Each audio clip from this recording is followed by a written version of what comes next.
अहिल्यानगरातनं बातमी आहे, कारण अहिल्यानगरात तारकेश्वर गडाचे महंत आदिनाथ शास्त्री महाराज गंभीर जखमी झालेत। आदिनाथ शास्त्री महाराजांनी स्वतःवरच वार केल्याची प्राथमिक माहिती मिळतेय। महाराजांनी स्वतःवरच वार कशामुळे केले याचं कारण अद्याप कळलेलं नाही।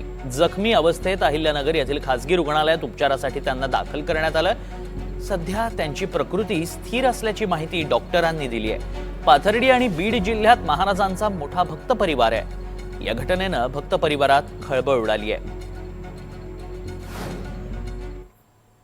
त्यांना आपण आयसीयूत पहिले स्टेबलाइज केलं, त्यांचं सगळे व्हायटल्स आपण चेक केले, ते सगळे नॉर्मल केले। रक्तस्राव आपण थोडं टेम्पररीसाठी टाईमसाठी आपण तो बंद केला, रक्तस्राव जो होत होता।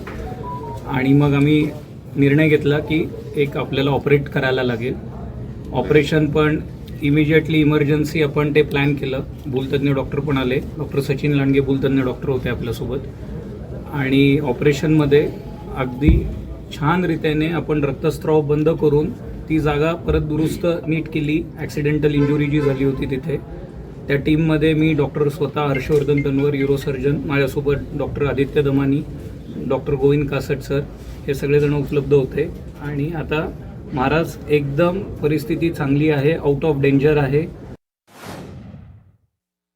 महाराजांना आम्ही तब्येत विचारायला गेलो तर महाराजच दुसऱ्या जे काही भाविक त्यांना भेटत आहेत त्यांना ते तब्येतीच्या बाबतीत विचारत आहेत। म्हणजे एवढी त्यांना सर्व भाविकांची मोठ्या प्रमाणात काळजी आहे। आज संपूर्ण महाराष्ट्रातून जशी बातमी कळाली तसे महाराष्ट्रातून मोठ्या प्रमाणात भाविक भक्त इथं येत आहेत। त्यांचं मोठं एक आशीर्वाद त्यांच्या पाठीमागं दिव्य शक्ती आहे, म्हणून महाराजांना काहीच झालेलं नाही आणि काही होणारही नाही। ते निश्चितपणे चांगल्या पद्धतीने आपल्याला 1-2 दिवसातच समोर येऊन सगळ्या गोष्टीची माहिती देतील।